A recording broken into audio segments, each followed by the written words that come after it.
Hello మా bros. నిన్న 'Thandel' cinema చూసాను గదా! దానికి ముందు ఒక ఇంపార్టెంట్ పని చేశాను. మా ఆఫీస్ వాళ్ళు బ్లడ్ డొనేషన్ క్యాంప్ పెడితే ఎళ్లి బ్లడ్ ఇవ్వడానికెళ్ళాను. అండ్ ఇక్కడ స్క్రీనింగ్ గూడా ఉంది. మనం ఫస్ట్ డీటెయిల్స్ ఇచ్చిన తర్వాత వాళ్ళు డైరెక్ట్ బ్లడ్ తీసుకోరు.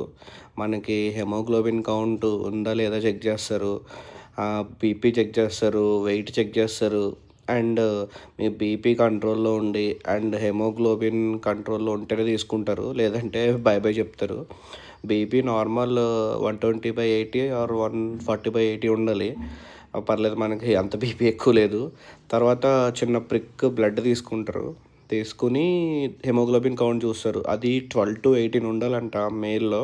తక్కువ ఉండకూడదు, ఎక్కువ ఉండకూడదు. తీసాడు వెంటనే, కొంచెం బ్లడ్ తీసాడు, చూస్తున్నారు కదా! తీసిన తర్వాత వెంటనే అక్కడ ఒక మెషిన్ ఉంది. ఆ మెషిన్‌లో పెట్టి చూస్తే మనకి వెంటనే హిమోగ్లోబిన్ ఎంత ఉంది బ్లడ్‌లో అని చెప్పి వచ్చేస్తదట. ఆ 12-18 ఉంటేనే మీ బ్లడ్ ఇవ్వడానికి ఎలిజిబుల్. అండ్ బ్లడ్ ఇచ్చిన తర్వాత కూడా చాలా చెక్స్ జరుగుతాయంట. ఒకవేళ 60 డేస్‌లో అది యూజ్ అవ్వకపోతే వేరే వాళ్ళకి ఇచ్చేస్తారు. మనది చూడండి 15.9 ఉంది. అండ్ బ్లడ్ ఇచ్చినాక ఒక ఫ్రూటీ, ఒక బనానా ఇచ్చారు. ఇదే మన బ్లడ్ శాంపిల్ తీసుకునేది. స్టార్ట్ చేస్తున్నారు బ్లడ్ తీసుకోవడం. ఎక్విప్మెంట్ అంతా పెట్టారు.